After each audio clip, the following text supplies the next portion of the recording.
NFL teams may have mailed it in with effort optional games, but we're not going to mail it in now because it's time for bonus, overtime, extra Monday Night Blitz. He's Frank Schwab. I'm Jason Fitz. I know what you're thinking. It's Monday. What are we doing? We're getting you reaction to every game. That's what we promise. That's what we deliver. Frank, it is Monday night. We get a little extra spice to this. I don't know, Monday Night Blitz. And this is an addendum. This is an extra episode to our usual Sunday Night Blitz. But we had to do this because we had 2 playoff games today. We had to react to them. So we always start with the one that we're hottest on. And let me tell you, my friend, I just watched a team that is less than a calendar year removed from a Super Bowl. I watched them lay down and remind the world they did not give a damn because the Eagles not only got beat, but they just looked like they didn't care while they were getting beat down by the Tampa Bay Buccaneers. One of the most stunning, not defeats, because we've seen a lot of bad games this weekend, but Frank, it's just the fact that they laid down to that level. I am shooketh. Yeah, and we'll get to picks in a little bit, but I picked the Eagles, but by the end of the week, you're just like, I didn't know who to pick. I was on the fence of like, man, this Eagles team was really, really bad late in the year, but still the Eagles, blah, blah, blah. 5-6 plays into the game, I was like, no, the Eagles are just going to roll over. Like, it was that soon where you're just like, this team has no fight left at all. The tackling was awful. The coverage was awful. The game plan I thought was awful without A.J. Brown. They passed the ball 20 times in the first half and ran at 5. Like, what are you doing? Like, what's even going on? But I don't know if you noticed this. We haven't talked about this yet, but I'm sitting there, and I hate to be a body language expert because you can really go wrong on that. And you're watching on TV, and you don't know these guys, what they're talking about or anything like that. But I think it was pretty clear that Jalen Hurts just looked checked out. And this is for somebody who I respect Jalen Hurts. I like Jalen Hurts. I think he's a heck of a player. I think any criticism of him, I've always fought back on. But tonight, whenever they showed Jalen Hurts, it could have been a 3rd and 5 incompletion or this or that. He just had this blank look on his face like, I'm done with you guys. I just want to be out of here. And it was just stunning to me, actually. And there was this 4th quarter, I believe it was, they showed a clip from the Eagles bench. And Dallas Goedert is there, and he gets up, and he's yelling, obviously. And Jalen Hurts didn't even blink, didn't look his way, I was like, oh, my goodness, this is just so broken that I was just stunned, like you said, to see a team that was once 10-1 give this kind of effort in a playoff game. I mean, there were some the 2 long touchdowns. Go back and look, and even Troy Aikman's like, what in the heck was that? What are we seeing here? I was the same way, just sitting there watching these Eagles team absolutely implode. And it was, like you said, it wasn't just that A.J. Brown's there and the offense isn't working quite right. It just seemed like the effort. It just seemed like this team absolutely had checked out. How do you give up 90 yards after the catch in the first quarter alone? Like, that's a level of yak that made me want to yak while I was watching it, because you just felt like everything was slow for Philly. There was no fire. There was no intensity. And look, I don't want to oversimplify football, but I do think you're right that sometimes you can feel from the outset who wants it more. And who wants it more becomes such a triggering statement because every athlete wants it. But who's bringing it more that game? You can feel that sometimes. And you were feeling the Bucs control everything. I mean, Baker, by the way, continues to just remind everybody, Baker and Jared Goff are both in this category. Be careful what you give up on sometimes, because like what it takes for some of these guys is to get to the right situation with the right place where they can be rebuilt. And Baker looks rebuilt. I mean, the number of times that he dropped back and immediately decisively knew where he wanted to go with the football. And then the fact that the Eagles decided the minute they saw the catch in front of them just to sit there and say, nah, you go ahead. You can have a touchdown. You can have a touchdown. Like, it was such a half-ass effort by the Eagles. And where you mentioned the fire from Hurts, where's the fire from Sirianni? Where was the oh my God that you expect? Yeah, except Devontae Smith played his head off. He was awesome in this game. Anybody else on that Eagles team? No, not really. And I don't want to make this about this guy's got more fire than the other guy, whatever. But there was a difference between Baker Mayfield and Jalen Hurts tonight. As far as Baker his teammates do rally around that stuff when he's getting up, pumping his fist, getting the crowd going. Diving headfirst into some runs because he's like, screw it, I'm going to take the hit on this one, even though he's hurt. There's just a difference. There's a difference in energy, not with Baker and Jalen, but the Bucs and the Eagles. And it just was ugly for the Eagles. And I have 2 questions for you. I'm going to take first one at a time here. The first one, who had the worst loss this weekend? the Dallas Cowboys or the Philadelphia Eagles? Who do you think goes into the offseason feeling worse about what they just saw this past wildcard weekend? I think it might be the Eagles in this moment. It might be the Eagles because the Bucs didn't come into this riding hot that way, right? Like they just didn't come in riding hot the way we perceive the Packers. Also, they're at least, you can say what you want about the game plan for the Cowboys. You can say what you want about the execution of the game plan. I don't know. They didn't lay down to this extreme. The Eagles just felt broken. And maybe the Cowboys, maybe are we sitting here looking at a situation where the only coach that's going to return in the NFC East next year is Dable? Like, I know, right? That's I thought about that too. And that leads into my second question. By the way, for the first question, I might also say the Eagles because they just seem broken going into the offseason. Cowboys at least seem like, all right, Mike McCarthy hasn't been fired yet, but let's fire the coach. Let's bring in a new coach. Let's reboot this. We're fine. With the Eagles, it's like, what do we do? How do we fix this? And that's how bad it got at the end of the year, stunningly enough. Second question is Nick Sirianni the coach of the Philadelphia Eagles at the end of this week? I've said yes all along, just like I had with McCarthy. I still say yes. I think when you've gone to the playoffs 3 years in a row, but you got to fix something. I mean, they got to bring in all new people underneath him in that staff. Like he's got to be fiercely disloyal to the people he's brought in. Like this is one of those, you take a straight up Jason Voorhees machete to the entire coaching staff and you just start working the whole thing over. But I don't know that I want to start all the way over, especially given the success that Sirianni, I mean, a year removed from a Super Bowl, that's got to mean something, doesn't it? Yeah. I mean, 11 months ago, he had that team a quarter away from winning a Super Bowl. As I've said, the line I've used all season, really, Eagles were the best team in the NFL last year from week 1 to the fourth quarter of the Super Bowl. And they got Patrick Mahomes at the end. Okay, that's going to happen. But there was nothing to indicate that it was going to go this bad. We knew they weren't great at 10-1. I mean, all the point differential stuff and the advanced stats and everything said the Eagles really weren't as good as 10-1, but they were still 10-1 with arguably the most talented roster in the NFL.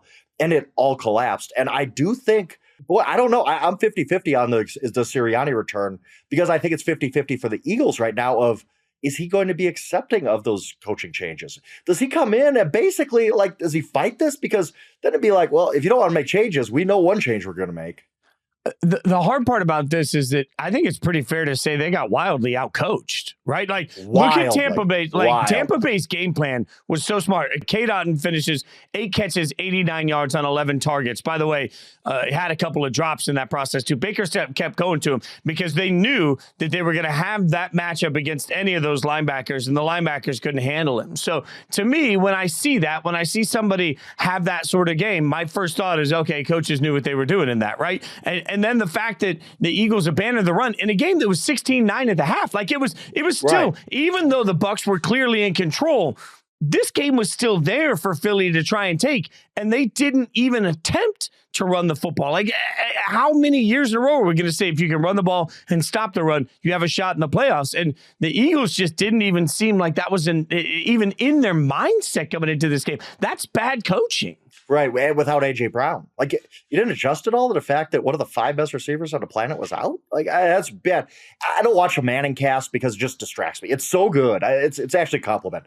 Those 2 guys are so good on that show that it distracts me from the game, and I'm just listening to them. But I did see this tweeted that Peyton at one point was like, the Buccaneers are just blitzing every time the Eagles go empty, and they're not adjusting at all. And that's just stubbornness. That is just, and that's bad coaching, to your point, too. You're giving Jalen Hurts, and you could see it whenever the Buccaneers brought heat.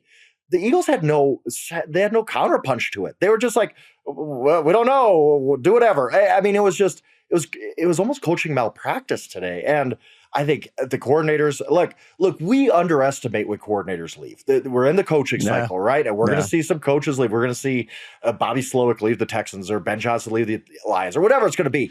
When they lost Gannon and Steichen off of last year's Super Bowl team, we just thought, oh, well, Sirianni and this roster and Howie Roseman's awesome. And everybody thought he had the best draft in the history of all drafts in sports history.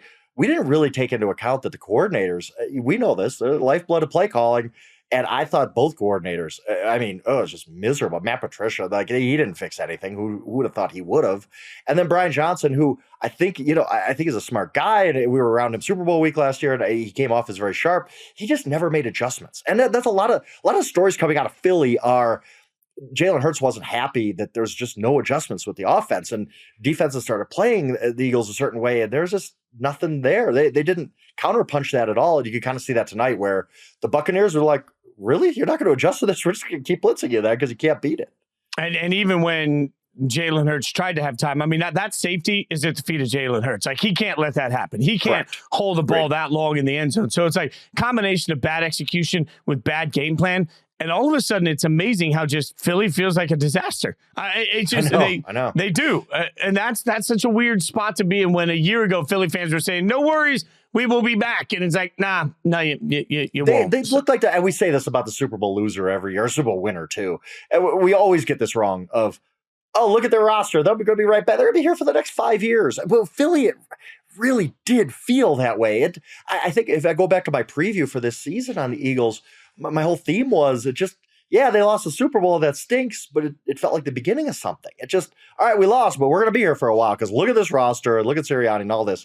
And for them to, I mean, again, the headline of my story tonight, from 10-1 to 1 and done. It's unbelievable. Oh, yeah, that was spicy. Well, I like that one. I can't lie. I felt that pretty well. But I mean, they lost 6 of their last 7, and it wasn't just like, oh, you lost by a field goal here, you caught it lucky here, you had these injuries. It was, no, we're going to blow a 21-6 lead to the Cardinals. We're going to get blown out by the Giants. We're going to get blown out by other teams. We're going to lose the bad teams. We're going to look, the Buccaneers aren't good. I'm sorry, Buccaneers had this nice win. Baker was awesome. You played well down the stretch. But if we're like power ranking of 14 playoff teams, Steelers might be 14, but the Buccaneers are no higher than 13 or 12. I don't think going in, I'm just based on what they did, or 9-8, won the weakest division, and you got boat raced by that team. If the Eagles, how do you not be embarrassed by what you just put on tape there? Well, that wasn't the only blowout today, because the other game gave us the blowout you and I also expected. Buffalo just takes it to Pittsburgh. This game was interesting, though, because mistakes were really the key in this. If you remember, a couple of turnovers by Pittsburgh led to a quick 21-0 lead. And I thought this thing was over. I mean, 21-0, thought it was over. Then a blocked field goal. All of a sudden, we're at 21-7, 21-14. Before we were late in this game, and it was a one-touchdown game, but it never felt like a one-touchdown game. The trash touchdown in the end makes it 31-17, so they cover. Vegas always wins. But there is a little element in my mind of, this game did not feel particularly close. Josh Allen was absolutely spectacular. Running the ball, throwing the ball. Josh Allen was a golden god in this game. Yes, it never felt like the Steelers were going to win this game, but it did feel like, can the Bills just make things easy for themselves once in a while? Like, can't they just, when you're up 21-0 on the worst team in the playoff field, I think we'd both agree on that. You can't just have an easy second half. You're looking up and it's like it's 7 minutes left and you're up 7. Like, I just wish the Bills would play to their peak all the time. Like, even for like a game or two at a time. Like, it's always like we just deal with this with the Bills over and over, and they usually get home, but it's always a struggle for them. I thought the difference here, and this is a big overarching theme, is just basically, do you have a quarterback or do you not? And this was a difference in this game. Look, I think this is correct anyway. If you put Josh Allen on the Steelers at the start of the season, you put Mason Rudolph and Pickett and Trubisky on the Bills at the start of the season, the Bills probably don't make the playoffs, but if they did, you'd probably see the Steelers as a division winner at home, killing them by 21 or whatever it is, because it's just, in this NFL, you look at this final 8, even Baker Mayfield and even Jared Goff, every quarterback is good. Like, we struggled through this season with bad quarterback play because of injuries, young guys maybe not taking a step, some of the veterans struggling, but we've gotten down to the final 8, and it really is, the answer key is, do you have a quarterback or don't you? Because if you don't have a quarterback, you didn't make the final 8, and that was the Steelers' problem. It's not that the Steelers were some terrible, terrible team. It's just, well, one team had Josh Allen and the other didn't, and that's where the Steelers go into the offseason of, we're kind of good enough, and hey, Hazard make the playoffs, great, we rallied, we got to the playoffs. That is an accomplishment. But the Steelers should look at this game and say, we have a long way to go, and it starts under center. We just don't have the guy that can compete with Mahomes and Allen and Burrow and even Herbert or Stroud now, or Lamar for sure. They're just not in that range right now, and it's going to be hard to fix it. Yeah, Josh Allen, by the way, in this game, 21 of 30 for 203 yards, 3 touchdowns, which was great, but also 8 rushes for 74 yards, including a 52-yard touchdown that was it was a work of art. It was a beautiful, beautiful run. The Bills now have to figure out on a short week. They've got some injuries on the defensive side of the ball that seem to be stacking up. But this gets intriguing, Frank. Look, we get now, for the first time in his entire career, Patty Mahomes will have to play a true road playoff game. It'll be in Buffalo. We get Josh Allen versus Patrick Mahomes in Buffalo instead of at Arrowhead. I think that raises the pressure and expectations exponentially for what we expect for Buffalo to be able to do in this matchup. Like, the number of times we've been able to excuse, well, you're going into Arrowhead. None of that will exist now. There's going to be a level of get out there and beat a Mahomes team that seems like it's a little bit lesser than the teams we're used to, especially when you are at home for that game. That Buffalo crowd is going to be absolutely savage. They're going to be incredible. I haven't seen a weather report, but the bigger report is the injury report. As you alluded to, the Bills took on a lot of injuries in this game. I mean, this is a defense that now has a lot of holes, and you know that you don't like to do that against Andy Reid and Patrick Mahomes. I get they hadn't had the greatest season, but it's still Mahomes. It's still Andy. It's the playoffs. That's why I haven't been able to cross off the Chiefs this whole time, to just say, could they make a run and win a Super Bowl? Yeah, why not? Because when you have the best coach, when you have the best quarterback, it's always possible. I think there's a ton of pressure on the Bills. Look, we saw the pressure get to the Cowboys on Sunday. The same thing, it just applies. I don't want to say the Chiefs are playing with house money. That's wrong. But they also have won a couple of rings here, right? Like, this is a team that if they lose in the second round at Buffalo, okay, that stinks, but we'll go all about our offseason. We'll be back next year. With the Bills, it feels like your window's closing pretty soon, and you got to at least make a run at some point and get to a Super Bowl before this all ends for you. Basically, the Dolphins are getting better. All this stuff. Just year by year in the NFL. Look at the Eagles. It's just you're not guaranteed anything. So I think if the Chiefs get off to a fast start, it's going to get pretty stressful in Buffalo, because it's just going to be a great game. I am very much looking forward to this one. But it's also hysterical if you go back to midseason, how so many people were saying the Chiefs were left for dead and the Bills were left for dead. And now one of the two of those teams is going to be in the AFC Championship game again. Like, there is some level here of, as much as we spend the regular season agonizing over certain teams that we were just assigning the death march to, they're not dead yet. Like, to go to the Monty Python, not dead yet thing. Like, this is the Bills and this is the Chiefs reminding you that to your point, when you have that guy, like, there's a difference between I got a quarterback and I got that guy. When you got that guy, everything else can go to hell and you're still going to have a shot. Like, the Chiefs season has not been what the Chiefs are supposed to be. And the Bills have been fighting the injury bug all year long. And they're still sitting right here because of the greatness of what they have at the quarterback position.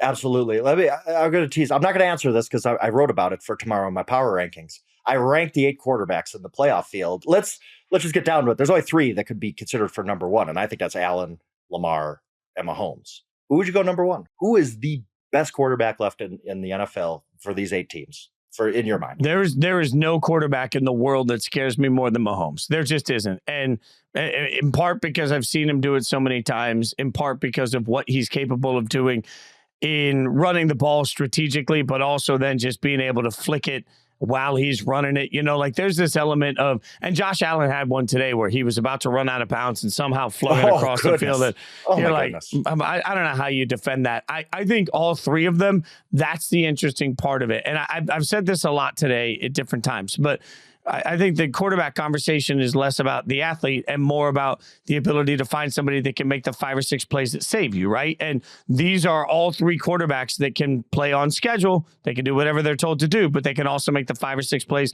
that save you. I've just seen Mahomes do it over and over and over again. There is no, like, with Josh Allen, there's been a couple of times where his team has found weird ways to lose. With Mahomes, you just feel like his team always finds a way to win. And we haven't seen it from Lamar yet in the playoffs. No, yeah, that's true. There's no doubt about that with Lamar. But when you say, like, the guy who can make the 5 or 6 plays a game to turn a game, I always think of Lamar, because the stats might always not be unbelievable. Sometimes they are. Like, he puts up numbers too, don't get me wrong. But you can get to the end of a game that you watch and be like, oh, he only had 212 yards. Yeah, but he made the 5 plays that absolutely turned the game around. That's Lamar Jackson to me. So I'll just say that, like, again, the 8 quarterbacks we have, even Stroud, even Love, who finished the season really well. Purdy had a great season. Like Baker and Goff, both former number 1 overall picks, as you alluded to. This is an unbelievable group of 8 quarterbacks we got going into the divisional round. I'm really fired up for that. Let me ask you this. CJ Stroud or Brock Purdy? Stroud. Yeah, and I get it. Like, I'm sorry. Like, I don't want to be that guy who's like, Brock Purdy's just along for the bus ride. But if you're on a playground somewhere and you're like, okay, we can take whichever quarterback we want. I don't even know if Kyle Shanahan would pick Brock Purdy, right? Like, I mean, CJ's just, man, he's good. He's good. Yeah, no, I actually agree with you completely. It is interesting to me because this year, the opening weekend of the playoffs, as we look back on the whole thing, kind of gave us what the college football playoff has given us more years than not, a bunch of blowouts to finally weed down to get to the right teams, right? Like, that's the one thing that I do think we have at this point, the right teams coming into the next level of matchups, right? Like, that's where it gets exciting. But the other side of it is to get there, we just had to suffer through, just frankly, some junk in the wild card round. There was one good game, and now I think Houston and Baltimore has a chance to be the good game. Green Bay and San Francisco has a chance to be a good game. You know, Tampa Bay, Detroit has a chance to be a good game, but there's still opportunities for blowouts here. And I just think it speaks to the fact that while this has been a very difficult season to predict, that part of that is because there just aren't that many great teams this year. The only thing I would say about it, getting the right 8 teams, I really did want to see the Cowboys make a run. That team is so talented. I'm with you. But they didn't deserve it. Like, they got bounced. So do we get the right 8 teams? It's hard to say we didn't. I mean, this is a pretty good final 8. But yes, I don't like to be the guy who complains. I love NFL football. I chose to cover this for a living. It was my dream when I was 12 years old. Like, trust me, I love the NFL.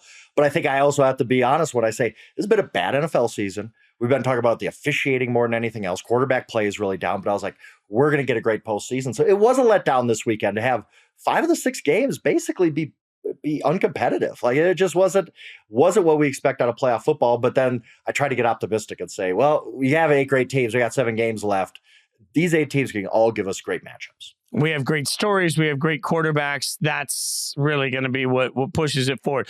Before we get out of here, there is some news today that we should address because it's the weirdest thing in the world to me. I don't know if you saw this, but we got the reports that, according to multiple sources at this point, that Bill Belichick has completed his interview with the Atlanta Falcons.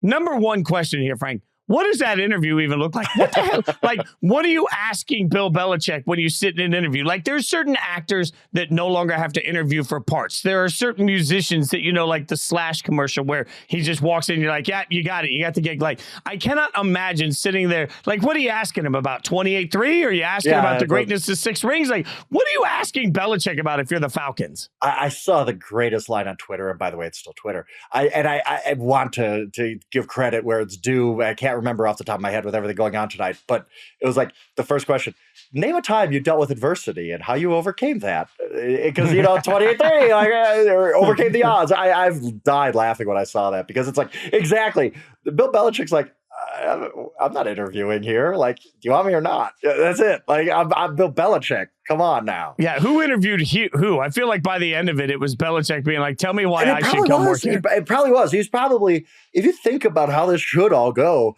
it was probably more Belichick being like, why should I choose you right now instead of waiting for the Cowboys and maybe the Eagles? Like, what do you offer me that I can't get elsewhere? Because if I'm Bill Belichick, look, the Falcons, that would be a great hire for them just to change the culture there. I don't know how, if they could be a Super Bowl team in 2-3 years when Belichick's there, but maybe you could turn the culture around, hand it off to somebody, whatever. If I'm Bill Belichick, though, there is no way in heck I'm making a decision without seeing the Cowboys open, without seeing the Eagles open, because either one of those teams can win a Super Bowl next year. Yeah, I would say the same about Harbaugh, right? Like, I can't imagine Harbaugh making a decision. Like, if you're one of these coveted coaches, why would you make a decision until you know exactly what you're deciding on? Exactly. So that's why I think it's going to go kind of slow, because the dominoes kind of got to fall. Vrabel the same way. If I'm Mike Vrabel, I want to see if the Eagles open up. Let's see. Let's see, because as much as we talk about the Eagles being broken, we all see the roster is unbelievable. Like, I mean, that could turn around really, really fast if Sirianni gets fired and they make the right hire. The Cowboys, we all assume they're going to make a head coaching change, but we don't know yet. We don't know what Jerry's going to do. But if I'm Bill Belichick, I say, thank you, Arthur Blank. I'll keep this in mind. I'm going to get back to it in a few days, all right? And if the Cowboys job comes open, yeah, Arthur Blank's just going to get ghosted, right? Like, that's what's going to happen. No, yeah, 1,000%. The one thing I can promise you is we'll talk about it on Inside Coverage on Wednesday.